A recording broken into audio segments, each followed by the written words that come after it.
اعوذ باللہ من الشیطان الرجیم، بسم اللہ الرحمن الرحیم۔ السلام علیکم ناظرین، امید ہے آپ خیریت سے ہوں گے۔ پاکستان اور دنیا بھر میں دیکھنے سننے والوں کا ہمارا سلام۔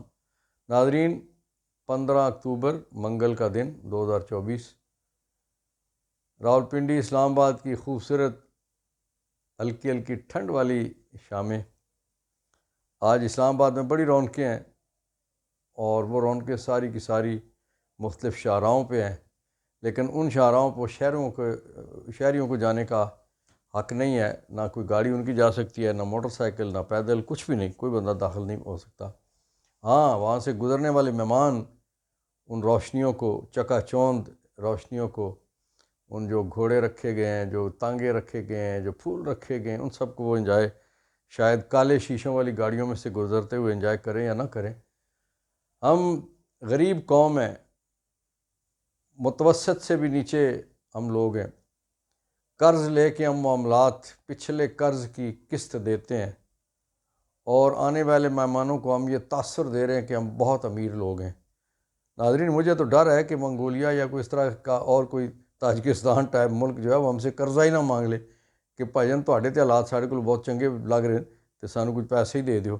اگرچہ یہ قرض اٹھانے اور قرض مانگنے اور اسی طرح کی آس امید کے ساتھ یہ کانفرنس جو ہے منعقد کی جا رہی ہے، اور اسی طرح سے جو بھونپو ہیں سرکار کے، وہ یہ بتا رہے ہیں کہ پتہ نہیں پاکستان بس یہ 17 تاریخ گزرے گی تو سارا قرض اتر جائے گا، اور بے روزگاری کا جو عفریت ہے وہ بھی بھاگ چکا ہوگا، اور پاکستان بہت اچھا ہو چکا ہوگا۔ بہرحال دعا ہے کہ اللہ تعالیٰ پاکستانیوں کے لیے اور پاکستان کے لیے، پاکستانی معیشت کے لیے، جمہور کے لیے، جمہوریت کے لیے، آئین کے لیے، قانون کے لیے، ریاست کے لیے اور سرزمین کے لیے SCO کانفرنس رحمت ثابت ہو۔ ناظرین، کسی نے کہا کہ میرے مزاج کا اس میں کوئی قصور نہیں، میرے مزاج کا اس میں کوئی قصور نہیں، تیرے سلوک نے لہجہ بدل دیا میرا۔ PTI سے پوچھا جاتا ہے کہ آپ احتجاج کیوں کرتے؟ خود دیکھ لیجئے کہ PTI کے ساتھ 2022 سے جو کچھ ہو رہا ہے، بلکہ اس سے پہلے سے 2018 کے الیکشن کے بعد سے جو کچھ تو اللہ کی طرف سے کرونا کی صورت میں 2-2.5 سال ہوا، اور اس کے علاوہ جو صورتحال تھی وہ اس پہ آرمی چیف سابق باجوہ صاحب کے حوالے سے خواجہ آصف خود کہہ چکے ہیں کہ اپریل 2023 میں، اپریل 2019 میں ہمیں کہہ دیا گیا 18 کے الیکشن کے فوری بعد کہ آپ کو فلانی حکومت دیتے ہیں۔ انہوں نے کہا نہیں، فلانی کے ساتھ فلانی بھی دیں، صوبائی کے ساتھ وفاق بھی دیں، وفاق کے ساتھ صوبہ بھی دیں، تب ہم یہ لینا چاہتے ہیں۔ کہا گیا بہت رولا پڑ جائے گا، اور پھر ابھی کرونا بھی ہے، تھوڑا صبر کر جائیں۔ اس کے بعد 2022 میں بالآخر حکومت چھین لی گئی، اور اس کے بعد سے جو صورتحال ہے کہ عمران خان جیل میں، بہت ساری قیادت جیل میں، اور 9 مئی والا واقعہ ہوتا ہے، واقعہ کروایا جاتا ہے، اور اس کے نتیجے میں بے شمار لوگوں نے، ہزاروں لوگوں نے قیدیں کاٹیں، جیلیں کاٹی، اور سینکڑوں کے حساب سے اب بھی جیلوں میں۔ کسی جگہ جلسہ جلوس کرنے کی اجازت نہیں دی جاتی، کسی جگہ ریلی نکالنے کی، جھنڈا لگانے کی اجازت نہیں دی جاتی، بلہ ویسے ہی چھینا جا چکا ہے۔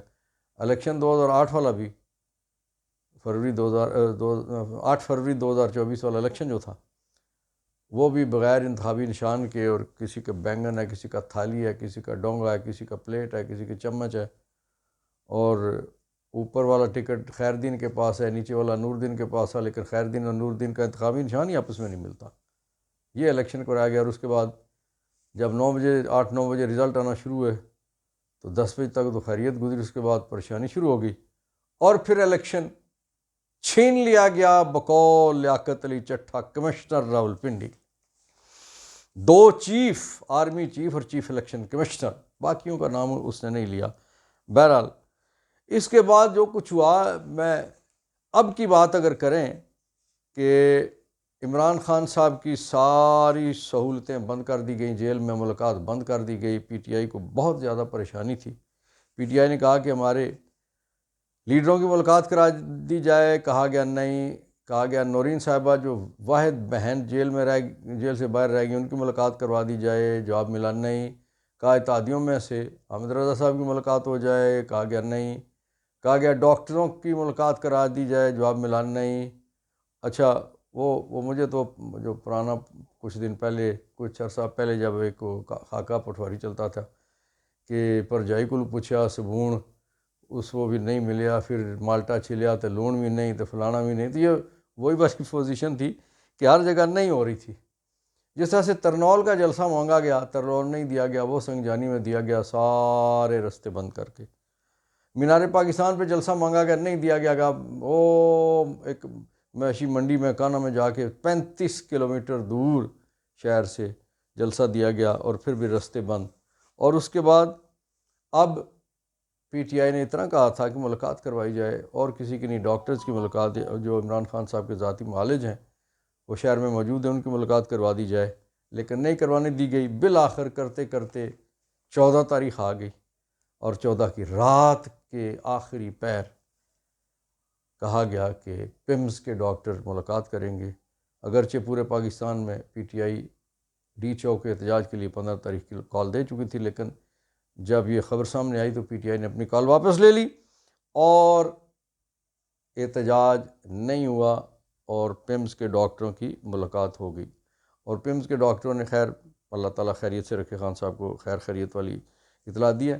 ناظرین، عقل مند اگر انتظامیہ، عقل مند اسٹیبلشمنٹ، عقل مند حکومت ہوتی تو وہ یہ کام اچھا سا پہلے سے کر سکتی۔ مثال کے طور پہ 2 میں نے مثالیں دی ہیں، اور اس کے بعد ترنول جلسے والی مثال دی ہے، منڈی کانا منڈی والی مثال آپ کو دی ہے۔ اب تیسری مثال پی ٹی ایم ہے۔ پی ٹی ایم پہ پابندی لگا دی گئی اچانک پچھلے اتوار کو کہ جی دہشت گرد جماعت ہے۔ 2 دن میں ناطقہ بند ہو گیا، سانسیں رکنا شروع ہوئیں جب، تو جا کے جرگے پہنچے علی امین گنڈا پور کے پاس، جس سے چند گھنٹے پہلے دہشت گرد اور ملک دشمن قرار دیا جا رہا تھا۔ اس طرف گورنر بیٹھا ہوا ہے، اس طرف وزیر داخلہ بیٹھا ہوا ہے، اور منت سماجی کر کے گڈے گٹے پاؤں پکڑ کے انہوں نے کہا کہ پی ٹی ایم کو راضی کرے۔ علی امین گنڈا پور نے پی ٹی ایم کو منا لیا۔ اچھا پھر کیا؟ اس سے پہلے آپ نے پابندی لگانے کے بعد آپ نے پی ٹی ایم کے جلسہ گاہ پہ حملہ کیا، 4 شہادتیں ہوئیں، 4 لوگوں کی لاشیں گری، 4 گھر برباد ہوئے، 10-12 لوگ زخمی ہوئے۔ اس کے بعد آپ نے پی ٹی آئی کے ذریعے سے پی ٹی ایم سے راضی مانا۔ ہمارے اکثر کچھ کلائنٹ ایسے ہوتے ہیں کہتے ہیں ہمارا راضی مانا ہو گیا، تو آپ نے راضی مانا کر لیا، ٹھیک ہے جی۔ اور اس راضی مانے کے لیے آپ نے علی مین کا کندھا استعمال کیا، اور اس کے بعد کیا ہوا؟ لاشیں گرانے کے بعد، 12-14 زخمی کرنے کے بعد پی ٹی ایم نے جلسہ کیا، تقریریں ہوئیں، مطالبات رکھے، اور 3 دن یہ خیر خیریت سے معاملہ چلتا رہا، اور لوگ اپنے گھروں کو چلے گئے۔ یہ آپ کی نائلی نکما پن، آپ کا اس وطن، اس ریاست سے جو ایک بس شاید کو صرف پیسے کمانے کا تعلق ہے، وہی اس کا اظہار ہوتا ہے۔ ورنہ اگر آپ کو تھوڑا سا بھی شعور ہوتا، عقل ہوتی، تو جو کام آپ نے 72 گھنٹوں کے بعد کیا وہ پہلے دن آپ کر دیتے، تو نہ 4 لاشیں گرتی، نہ 10-12-15 لوگ زخمی ہوتے، اور نہ آپ کی سبکی ہوتی۔ لیکن کیا کیا جائے کہ تیرے سلوک نے لہجہ بدل دیا میرا، یہ پی ٹی آئی کا کہنا ہے۔ ناظرین، ایک عجیب و غریب خبر ہے کہ دبئی نے پاکستان کے 24 ایسے شہر ہیں، بہت سارے شہر ہیں، میں کیا نام لوں، کہ اس میں تقریباً 4 صوبوں سے ہیں، لیکن پنڈی اسلام آباد اس میں نہیں ہے جس وقت جہاں سے آپ یہ ویڈیو دیکھ رہے ہیں اس وقت۔ ناظرین، ان 24 شہروں کے لوگوں کو وہ فراڈ کرتے تھے، دبئی میں جا کے قرض لے کے کھا جاتے تھے، انسانی اسمگلنگ میں ملوث ہوتے تھے، بھکاری پن میں ملوث، بہت ساری ایسی چیزیں تھیں جس کی وجہ سے 24 شہروں کے لوگوں پہ دبئی نے پابندی لگا دی کہ انہیں نہ کاروبار کا ویزا ملے گا، نہ سیاحت کا ویزا ملے گا، نہ کوئی اسٹوڈنٹ ویزا، کوئی کسی طرح کا ویزا ان کو جاری نہیں کیا جائے۔ میں یہ سمجھتا ہوں کہ یہ بڑے شرم کی بات ہے۔ بحیثیت پاکستانی ہمیں سوچنا چاہیے کہ ہم کس قدر گر چکے ہیں کہ ہمارا دوست ملک دبئی جو ہے، وہ پاکستان کے جو پہلے 3-4 دوست ہیں، سعودی عرب ہے، چائنا ہے، دبئی ہے، قطر ہے، یہی تو ہمارے ٹائی ٹوٹرو ہیں ہمارے ساتھ، اور دنیا میں دوستی ہماری کسی کے ساتھ ہے، تو وہاں بھی ہم نے اپنے آپ کو اور اپنے وطن کو اور سرزمین کو اور سبز پاسپورٹ کو اپنے خوار کرنا شروع کیا ہوا ہے۔ خدا را پاکستانیوں میں ہاتھ جوڑتا ہوں، یہ کام چھوڑ دو۔ ملک کے باہر جا کے آپ بدیانتی کرتے ہو، آپ اسی انداز سے جو چاول کی فصل ہماری اتنی اچھی ہوتی ہے، اور آپ نے اس میں دوائیاں ملا کے بھیجی، اور اس وقت پاکستان کا چاول دنیا میں اب واپس آنا شروع ہوا ہے۔ ناظرین، میاں نواز شریف صاحب نے انڈین صحافی برکھا دت کو انٹرویو دیا ہے۔ آج سے کچھ عرصہ پہلے جناب رؤف حسن پی ٹی آئی کے سیکرٹری اطلاعات، انہوں نے جب ان کو چھاپا مار کے جو پی ٹی آئی کا دفتر تھا سیل کیا گیا، رؤف صاحب کو گرفتار کیا گیا، تو کہا گیا کہ ان کے ٹیلی فون سے انڈین صحافی کو میسیجز ملے ہیں، جس سے مراد یہ ہے کہ غدار ہے رؤف حسن، غدار ہے پی ٹی آئی۔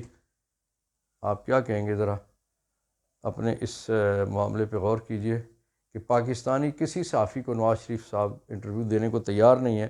برکھا دت کو انٹرویو دیا گیا حلال، اور رؤف حسن کے میسیجز بطور سیکرٹری اطلاعات پارٹی کے وہ حرام۔ ناظرین، نواز شریف کی بیٹی اور زرداری صاحب کے بیٹے میں اس وقت مقابلہ ہو رہا ہے کہ کون اسٹوڈنٹس کو، خواتین کو، بچیوں کو، عورتوں کو زیادہ تشدد کر سکتا ہے۔ آپ نے دیکھا کہ ڈاکٹر کے قتل کے حوالے سے جو احتجاج کیا جا رہا تھا کہ پولیس افسران جو قتل میں ملوث ہیں ان کو گرفتار کیا جائے، کس طرح سے خواتین کو گھسیٹا گیا سڑکوں پہ اور ان کی تذلیل کی گئی۔ اسی طرح سے میاں صاحبان کے قریبی دوست، وہ بھی میاں ہیں، اور دنیا ٹی وی کے مالک میاں عامر، سابق وہ میئر بھی رہے ہیں اور دنیا اخبار کے بھی مالک ہیں، اور پنجاب کالجز جو ہیں ان کے بھی مالک ہیں۔ وہاں پہ ایک بچی کے ساتھ جو زیادتی ہوئی اور پھر اطلاعات کے مطابق اس کی وفات بھی ہو گئی، اور احتجاج کرنے والے طلبہ طالبات پہ بے پناہ تشدد کیا۔ پہلے میاں عامر صاحب کے گارڈ نے تشدد کیا جو پنجاب کالجز کے گارڈ تھے، اور اس کے بعد پنجاب پولیس نے جو نواز شریف کی، شہباز کی اور مریم کی پولیس ہے، مثالی پولیس ہے، اس نے تشدد کیا۔ کہاں گئی وہ ریڈ لائن جو کہا گیا تھا کہ عورت ہوتے ہوئے عورت میری ریڈ لائن ہے؟ کوئی ریڈ لائن کوئی نہیں ہے، یہ سارا نوسر بازی اور فراڈ تھا۔ 50 سالوں میں انہوں نے لوگوں پہ صرف تشدد کرنا، ذلیل کرنا ہی سیکھا ہے۔ ناظرین، لاہور فوڈ سٹریٹ، وہاں سے ایک بڑی وائرل ہو رہی ہے اس وقت ویڈیو، ایک خاتون ہے کہ وہاں پہ جو گاڑیاں پارک ہوتی ہیں، پارکنگ فیس کے لیے انہیں چٹ دی جاتی ہے، 200 روپے وہ پارکنگ والا مانگتا ہے۔ وہ کہتے ہیں کہ یہ کیا کوئی خلائی اسٹیشن ہے جہاں میں گاڑی کھڑی کی ہے، 200 کس بات کے؟ تو وہ چٹ پہ لکھا ہوتا ہے 30 روپے۔ تو وہ اعتراض کرتی ہیں، احتجاج کرتی ہیں، تو وہ کہتا ہے جی بھائی 200 ہی لینے ہم نے، 30 تو اس پہ لکھا ہوتا رہے، آپ ویڈیو بنا رہی ہیں، بناتی رہے، جس کو مرضی آپ اطلاع دیں۔ یہ وہ پارکنگ ہے۔ وہ خاتون اس ویڈیو میں کہتی ہے کہ محسن نقوی صاحب کو شکایت ملی تھی، تو انہوں نے جو پرانا ٹھیکیدار تھا اسے یہ ٹھیکہ واپس لے کے تو لاہور پارکنگ کمپنی کو یہ ٹھیکہ دیا تھا۔ شاید اس وقت وہ 100 روپے لے رہے ہوں 30 کے یا 50 لے رہے ہو، لیکن اب 200 روپے فی گاڑی۔ تو 200 روپے لینے والے اہلکار نے کہا جس کو مرضی آپ ویڈیو بھیجیں، فون کریں، جو مرضی کریں، آپ کو 200 روپے دینے پڑیں گے۔ تو یہ میں کہنا یہ چاہ رہا ہوں کہ محسن نقوی صاحب آپ ہر جگہ ہی ناکام ہیں، کرکٹ میں ناکام، وزارت داخلہ میں ناکام، اور اس سے پہلے وزارت اعلیٰ میں ناکام۔ اب پتہ چلا ہے کہ جو آپ نے پارکنگ کے ٹھیکے دیے ہیں وہ بھی نہ صرف ناکام ہے، لوگوں کے لیے بڑے زبردست قسم کے آپ نے مشکلات پیدا کر دیے۔ لوگ بولنا سیکھ چکے ہیں، چور پکڑنا سیکھ چکے ہیں۔ بولیے، بولنا سیکھیے، چور پکڑیے اور پبلک کیجیے۔ یہی آپ کی ڈیوٹی ہے اور یہی میری بھی ڈیوٹی ہے۔ ناظرین، حاصل زندگی، بڑی خوبصورت بات کس نے کی کہ حاصل زندگی حسرت کے سوا کچھ بھی نہیں، حاصل زندگی حسرت کے سوا کچھ بھی نہیں، یہ کیا نہیں وہ ہوا نہیں، یہ ملا نہیں وہ رہا نہیں۔ اللہ تعالیٰ آپ کا، میرا، ہم سب کا حامی و ناصر ہو۔ انشاءاللہ چند گھنٹوں بعد دوبارہ آپ سے ملاقات ہوگی۔ پاکستان زندہ باد، کشمیر، فلسطین پائندہ باد۔